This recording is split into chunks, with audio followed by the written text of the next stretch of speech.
이번 시간에는 챕터 2 기계 요소의 5번째 시간 그 축과 베어링에 대해서 알아보는 시간을 가지도록 하겠습니다. 첫 번째 축이 있는데요. 보통 축이라고 하는 것은 이렇게 동력을 전달하기 위해서 이어주는 그 동력 전달하는 그 바퀴 같은 거 있죠. 바퀴 일하는 바퀴 같은데 바퀴를 이어주는 그런 축으로도 사용이 되고요. 뭐 크랭크 축이라든지 보통 이게 원통형의 모양의 그런 기계 요소를 뜻합니다. 작용 하중에 대한 그 분류로는 그 차축이 있고요. 주로 굽힘 모멘트를 받는 축입니다. 굽힘 모멘트라고 하는 것은 이렇게 굽힘 모멘트를 받는 축이고요. 전동축이라고 하는 것은 주로 비틀림 모멘트와 굽힘 모멘트 동시에 받는 축입니다. 굽힘도 받고 이렇게 회전시켜주는 비틀림 모멘트도 그 받는 거죠. 스핀들이라고 하는 것은 회전하는 그 비틀림 모멘트를 받는 축을 얘기를 합니다. 외부 형태에 의한 분류로는 그 길이 방향으로 일직선 형태의 축으로 일반적인 동력 전달용으로 사용되는 축이 직선축이고요. 크랭크 축 같은 경우는 왕복이죠, 왕복. 왕복 운동 기관 등에서 그 직선 운동과 회전 운동을 상호 변환시키기 위한 축으로 차에 이렇게 크랭크 샤프트, 크랭크 축이 이렇게 있는데 그 플라이 휠이 이렇게 있죠, 플라이 휠. 그래서 여기서는 직선 운동을 이제 회전 운동 상호 변환시켜주는 뭐 그런 역할을 해주는 그런 축이 되겠습니다. 유연축이라는 것도 있는데요. 유연축이라고 하는 거는 이제 유연이라는 것이 플렉시블입니다. 플렉시블. 자유롭게 휠 수 있도록 가효성이 있는 거죠. 강성을 2중, 3중으로 가문 나사 모양의 축으로서 공간상의 재앙으로 그 일직선 형태의 축을 사용할 수 없을 때 사용하는 것이 그 유연축입니다. 그 플렉시블이라는 축입니다.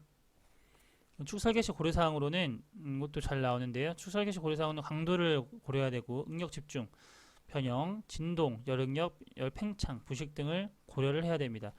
전동축의 전달 동력과 토크 구하는 공식으로는 이렇게 동력, 그 마력이죠, 마력. 동력을 이제 H로 나타내고 T가 전달 토크, 그 오메가가 각속도인데요.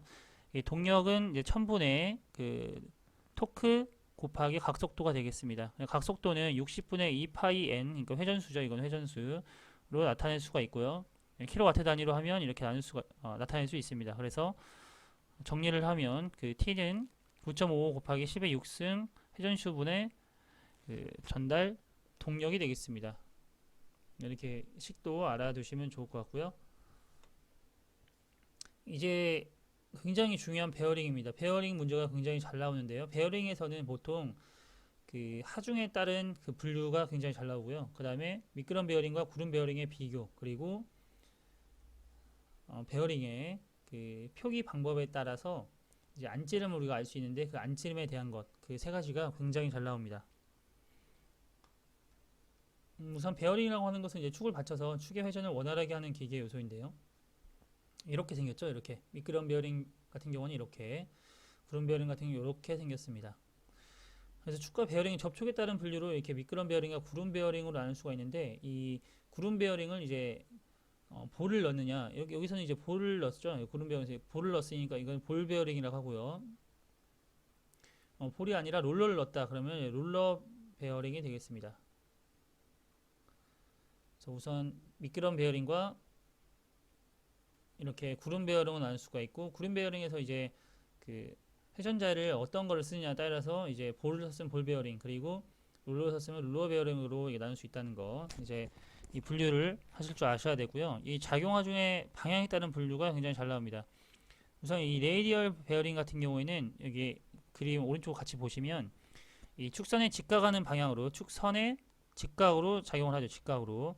이게 레이디얼 하중이라고 합니다. 그래서 이 레이디얼 하중을 받는 것을 레이디얼 베어링이라고 하고요. 스러스트 베어링 같은 경우는 축선과 같은 방향입니다. 축선과 같은 방향으로 그 작용하는 스러스트 하중입니다. 그래서 스러스트 하중을 받는 것은 스러스트 베어링이라고 하고요. 이 둘 다 받는다. 축선 스러스트 그 하중과 그 직각된 레이디얼 하중을 모두 받는다. 이것은 테이퍼 베어링이라도 하고요. 원추 롤러 베어링이라도 합니다. 그래서 원추 롤러와 테이퍼 베어링이 같은 뜻이라는 거, 이 세 가지를 꼭 알아두시면 되겠습니다. 이 미끄럼 베어링과 구름 베어링의 비교입니다. 그리고 이것은 우선 이걸 다 외우려면 좀 어렵기 때문에 이것을 알기 쉽게 그래도 외우기 쉽게 설명을 드려보겠습니다. 우선 그림에서 여기 우선 보시면 이렇게 구름 베어링에는 이렇게 그 회전자가 볼과 롤러가 있겠습니다. 그 미끄럼 베어링 같은 경우에는 기둥 구멍이 있고 이렇게 그 슬라이딩 미끄럼을 이제 할 수 있게끔 전열과 베어링이 서로 미끄럼에 의해서 접촉하고 있는 상태죠. 그래서 이 구름 베어링은 우선 볼과 회전자 그 롤러를 넣어야 하기 때문에 지름을 우선 크게 만들어야 됩니다. 대신 폭이 작아지겠죠. 반대로 이제 미끄럼 베어링 같은 경우에는 볼과 롤러를 넣지 않아도 되기 때문에 그 지름이 작고 폭이 커야 됩니다. 우리 윤활을 미끄럼을 하기 위해서요. 그래서 이제 볼과 롤러를 넣기 때문에 구조가 복잡해지죠. 좀 위에 그림을 이렇게 같이 보시면서 하시는 게 낫겠습니다.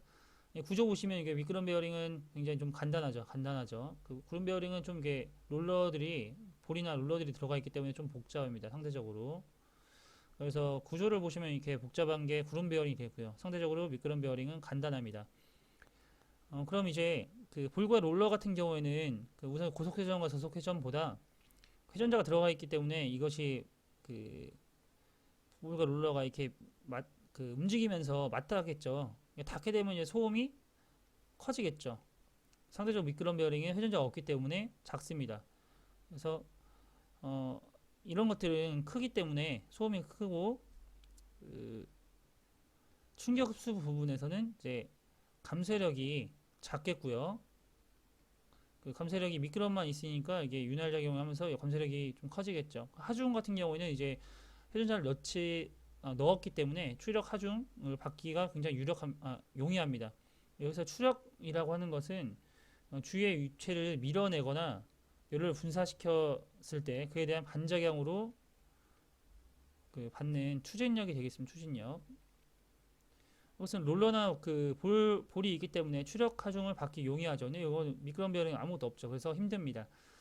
토크 같은 경우는 그래서 이것들은 구름 베어링 같은 경우에는 토크가 작고요. 토크는 미끄럼 베어링 큽니다. 그래서 여기 토크가 크기 때문에 고속 회전이 미끄럼 베어링 크고요, 유리하고요. 구름 베어링은 불리합니다. 하지만 저속에서는 이제 토크가 작아도 상관없기 때문에 유리하고요. 미끄럼 베어링은 불리합니다. 오히려. 그리고 그러니까 소음이 작고 토크가 크기 때문에 고속 회전에서 유리한 거고요. 토크가 크고 그리고 소음이 작기 때문에 고속에서는 유리하고 구름 베어링에서는 이제 불리하겠죠. 반대로 토크가 작고 소음이 크니까 작겠죠. 강성 같은 경우는 이제 축심 변동 가능성이 적고 축심 변동 가능성이 있습니다. 이것은 이제 롤러와 축심 변동이라는 게 축의 중심이죠. 축의 중심이 흔들릴 가능성이 있냐 없냐인데 이것은 볼과 롤러가 잡아주고 있기 때문에 더 가능성이 변하기 어렵겠죠. 그래서 이런 식으로 미끄럼 베어링과 구름 베어링을 비교를 해주시면 되겠습니다. 이런 것들은 외우기가 어렵기 때문에 우선 구름 베어링에 회전자 볼과 롤러가 들어간다는 것을 알아주시고 이거에 의해서 지름을 크게 해야 된다든지 소음이 많이 난다든지 구조가 복잡해진다든지 이런 것들을 연관시켜서 공부하시면 어렵지 않게 비교를 하실 수가 있을 것입니다. 그림과 관련해서 이렇게 비교를 하시면서 외우는 것이 좋겠습니다. 다음은 이제 굉장히 잘 나오는 내용이죠. 베어링의 호칭 번호인데요. 특히 이 안찌름 번호가 굉장히 잘 나옵니다. 베어링 계열 기호가 형식 기호와 치수 계열 기호로 나눠지는데요. 여기서 베어링 계열 기호 이쪽 1번과 2, 3, 4번은 복열 베어링을, 6, 7번 단열 베어링을, 그리고 형식 번호 N은 원통 롤러 베어링을 뜻합니다. 그리고 치수 계열 기호 첫 번째 숫자가 폭 계열수고요. 두 번째 숫자가 지름 계열수를 뜻합니다. 그러니까 치수 계열 기호에서 6이라고 나와 있는 것은 폭 계열수, 그리고 2는 지름 계열수를 나타내는 거죠. 그리고 이 안찌름 번호가 굉장히 잘 나옵니다. 안찌름 번호. 여기서 만약에 6, 2, 7이라고 있습니다. 6, 2, 7. 이것은 이제 베어링 계열 기호를 뜻하고요. 이 7이 안찌름을 뜻하는데 이 6227로 나타내는 거와 6207로 나타내는 것은 다릅니다. 여기서 0이 안 붙어 있고 그 1에서부터 그냥 9까지 돼 있다. 이것은 그냥 치수 그대로를 뜻하고요. 그러니까 여기서는 그 7이죠. 7이기 때문에 이것은 7mm를 뜻합니다. 안찌름. 이거 굉장히 중요합니다. 그리고 여기서는 07로 되어 있죠. 07이라고 하는 것은 이 안찌름 기호가 00에서부터 01, 02, 03, 04, 05까지 나타낸다 하면 00이라고 하는 것은 0이 아니라 10mm, 01은 그 1mm가 아니라 여기서는 01은 12mm를 뜻합니다. 그리고 02는 15mm, 13은 17mm, 14는 20mm고요. 04부터는 곱하기 5를 해주면 됩니다. 영어 같은 경우는 그러면 25mm가 되겠죠. 그럼 여기서 07이라고 하는 것은 곱하기 5만 해주면 되기 때문에 07은 35mm가 되겠죠. 이렇게 7로 나타낸 것과 07로 나타낸 것은 다르다. 이 차이점 꼭 그 체크를 하시면 되겠습니다. 보통은 그 0이 붙어서 나오긴 하는데 그 문제에서 이렇게 그 0이 안 붙어 있는 경우를 꼭 주의 깊게 보시고, 그 0이 안 붙어 있는 경우는 그냥 그 치수 그대로 나타내면 되고, 그 0이 붙어 있다 하면 꼭 이거를 유의해서 해야 됩니다. 0, 4, 3까지는 이렇게 특정 치수가 되어 있고요. 04부터는 곱하기 5를 해주면 안찌림이 나온다는 거 알아두시면 되겠습니다. 개념잡기 문제 풀어보도록 하겠습니다. 축 방향과 축 방향으로 하는 것은 이제 이것은 스러스트 하중이죠. 스러스트. 직각인 방향은 레이디얼 하중이죠. 이 스러스트 하중만 받는 것이 스러스트 베어링, 레이디얼 방향으로 이제 하중을 받는 것이 레이디얼 베어링. 근데 이것을 동시에 받는다. 이것은 테이퍼 베어링이라도 하고, 이것은 원추 베어링이라도 하죠. 답은 2번이 되겠습니다.